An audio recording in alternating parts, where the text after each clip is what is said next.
aliyekuwa wa kawaida kabisa na kupita kimaisha, na bado unajiambia mimi nina akili kuliko yeye. Ukiangalia maisha ya kila siku, kuna picha inayojirudia sana. Kuna mtu mwenye akili sana, anafikiri kwa haraka, ana hoja nzito, anaelewa mambo kwa kina, lakini anaahirisha maamuzi, anafikiria sana kabla ya kuanza.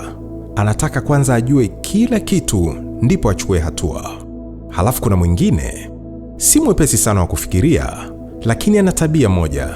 Anapoona kitu kinawezekana, anaanza.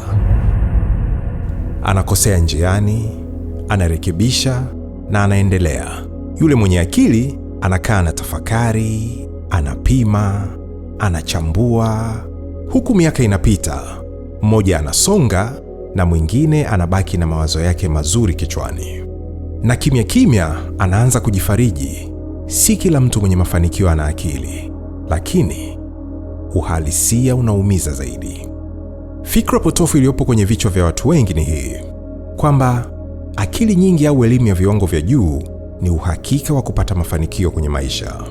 Aisee, hapana. Ngoja nikwambie kitu. Akili ni uwezo wa kufikiri, sio dhamana ya kuchukua hatua. Elimu ni taarifa, sio dhamana ya kutumia taarifa hiyo. Watu wengi wenye akili sana hushindwa kwa sababu wanaamini akili yao itawabeba. Wanadhani kufikiri sana ni sawa na kusonga mbele. Lakini maisha hayalipi watu kwa mawazo, bali yanalipa watu kwa maamuzi yanayofuatwa na vitendo. Na hapo ndipo wengi hukosea bila kujua. Watu wenye akili sana mara nyingi huogopa kufanya makosa zaidi, kwa sababu wamezoea kuwa sahihi, wamezoea kusifiwa, na wamezoea kuonekana wanaelewa. Kukosea hadharani kunawavunja sana moyo. Kuanza bila uhakika hata kunatishia maisha yao. Na wakati huo huo, yule mtu wa kawaida, yeye hana cha kupoteza, hana jina la kulilinda, hana hofu ya kuonekana mjinga. Yeye anaanza, alafu anajifunza njiani. Sio kwamba mwenye akili hana uwezo. La, tatizo ni mzigo wa akili hiyo, kumfanya akae kwenye kichwa badala ya kushuka chini. Sasa inabidi tupate mwelekeo mpya wa kufikiri. Anza kuweka imani yako juu ya mitazamo hii kuanzia leo. Maisha hayahitaji uwe sahihi kwanza, bali yanahitaji uwe tayari kwanza. Sio lazima ujue kila kitu ili uanze, bali unahitaji kujua hatua inayofuata tu. Akili yako haikusaidii kama haitumiki kufanya maamuzi ambayo hayajakamilika, yaani maamuzi ambayo hayana uhakika, lakini yana mwelekeo. Na pia tambua kuwa mtu anayefanikiwa sio yule anayefikiri vizuri zaidi, bali ni yule anayekubali kutenda hata akiwa na hofu. Sasa mtazamo huu kikaa ndani yako, kuna kitu kinabadilika. Unaacha kusubiri mpaka ujiandae kikamilifu, unaacha kutafuta ruhusa ya ndani ili uanze.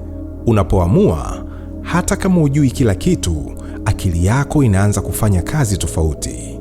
Inaanza kutafuta suluhisho na si visingizio. Inaanza kujifunza kutokana na matokeo na si nadharia.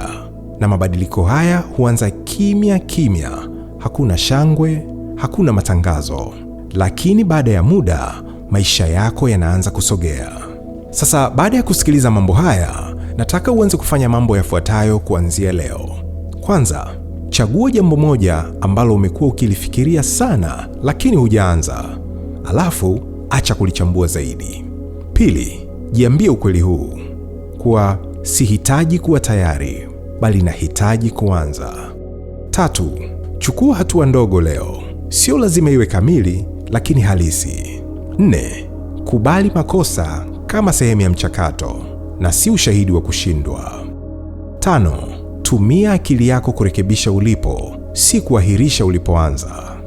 Ukifanya haya, ndipo akili yako itaacha kuwa mzigo na itaanza kuwa chombo cha mafanikio. Sikiliza tena. Kuna kitu hapa kinahitaji ukae nacho. Naitwa Ezden Jumanne.